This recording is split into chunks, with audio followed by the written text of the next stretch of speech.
Welcome to the biography अड्डा। आज हम आपके लिए लेकर आए हैं India former president Pranab Mukherjee की लाइफ स्टोरी। तो आइए जानते हैं उनकी लाइफ से जुड़ी कुछ बातें। प्रणब मुखर्जी का जन्म 11 दिसंबर 1935 को मिराती बीरभूमि बंगाल में कामदा किंकर मुखर्जी और राजलक्ष्मी मुखर्जी के यहाँ हुआ था। उनका जन्म एक बंगाली ब्राह्मण परिवार में हुआ था। उनके पिता भारतीय स्वतंत्रता आंदोलन में स्वतंत्रता सेनानी थे और 1952 से 1964 के बीच भारतीय राष्ट्रीय कांग्रेस में पश्चिम बंगाल विधानसभा परिषद के सदस्य रहे। प्रणब मुखर्जी ने अपनी स्कूली शिक्षा सूरी विद्यासागर कॉलेज सूरी से की। उन्होंने कोलकाता यूनिवर्सिटी से पॉलिटिकल साइंस और हिस्ट्री में ग्रेजुएशन किया और उसी यूनिवर्सिटी से उन्होंने LLB की डिग्री हासिल की। मुखर्जी 1963 में पश्चिम बंगाल के विद्यासागर कॉलेज में पॉलिटिकल साइंस के प्रोफेसर थे। उन्होंने कोलकाता में deputy accountant general post and telegraph के ऑफिस में अपर डिवीजन क्लर्क के रूप में काम किया। उसके बाद जर्नलिस्ट के रूप में एक लोकल बंगाली न्यूज़पेपर एजेंसी के साथ भी काम किया, जिसका नाम देशर डाक है। 13 जुलाई 1957 को प्रणब मुखर्जी ने सूरवा मुखर्जी से शादी की और उनके दो बेटे इंद्रजीत और अभिजीत मुखर्जी हैं। उनकी एक बेटी शर्मिष्ठा मुखर्जी है। उनकी पत्नी सूरवा की मृत्यु कार्डियक अरेस्ट के कारण 2015 में हो गई थी। उनके बड़े बेटे अभिजीत पश्चिम बंगाल के जहांगीरपुर से कांग्रेस के सांसद है और उनकी बेटी Sharmishtha Kathak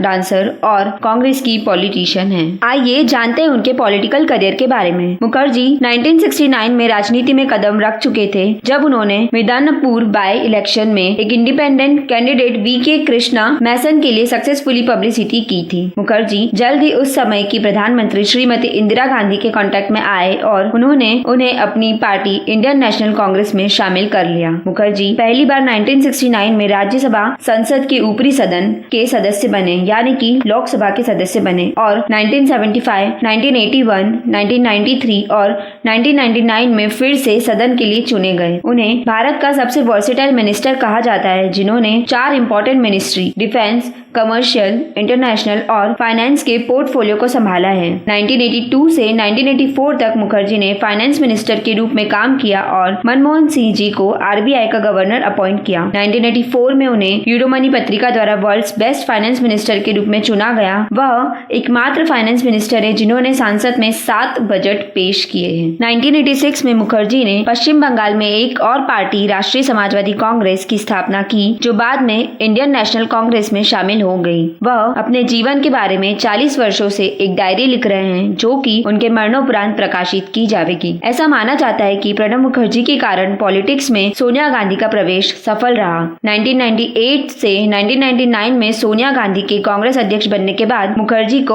all India Congress committee के महासचिव के रूप में नियुक्त किया गया था। 2000 से 2010 तक प्रणब मुखर्जी ने पश्चिम बंगाल के अध्यक्ष के रूप में काम किया। उसके बाद उन्होंने इस्तीफा दे दिया। राष्ट्रपति चुनाव में मुखर्जी को 7,13,763 वोट मिले, जबकि उनके अपोजिशन संगामा के पास 3,15,987 वोट थे और वह इस प्रतिष्ठित पद पर रहने वाले पहले बंगाली बने। 25 जुलाई 2012 को भारत के 13वें राष्ट्रपति के रूप में प्रणब मुखर्जी ने भारत के चीफ मजिस्ट्रेट द्वारा शपथ ली। पूर्व कम्युनिस्ट नेता सोमनाथ चटर्जी ने मुखर्जी को भारत के सर्वश्रेष्ठ सांसदों और राजनेताओं में से एक करार दिया और कहा कि देश को टॉप सर्विस के लिए सबसे कैपेबल पर्सन मिला है। राष्ट्रपति बनने के बाद उन्होंने अफजल गुरु और अजमल कसाब के सहित 7 दया याचिकाओं को खारिज कर दिया। दोस्तों, हम आपको बता दें कि 10 अगस्त 2020 को प्रणब मुखर्जी ने ब्लड क्लॉट्स को हटाने के लिए ब्रेन सर्जरी से पहले कोविड-19 के लिए पॉजिटिव टेस्ट दिया था। 13 अगस्त 2020 को वह थोड़ी अच्छी सिचुएशन में थे, लेकिन army research and referral hospital के अकॉर्डिंग उनकी तबियत में थोड़ी गड़बड़ थी। 19 अगस्त 2020 को उनके स्वास्थ्य में गिरावट आई, क्योंकि उनके लीवर में इन्फेक्शन फैल चुका था और तब से ही उनकी हालत में सुधार नहीं आया। 31 अगस्त 2020 को हॉस्पिटल ने कहा कि वह फेफड़ों के इन्फेक्शन के कारण एक दिन पहले सेप्टिक सदमे में थे। शाम को उनके बेटे अभिजीत मुखर्जी ने उनकी मृत्यु के बारे में ट्विटर पर न्यूज शेयर की। मुखर्जी जी को कई राष्ट्रीय सम्मान से सम्मानित किया गया है। 2008 में भारत का दूसरा सबसे बड़ा नागरिक पुरस्कार पद्म विभूषण से उन्हें सम्मानित किया गया था। 2019 में भारत का सर्वोच्च नागरिक पुरस्कार भारत रत्न से उन्हें सम्मानित किया गया था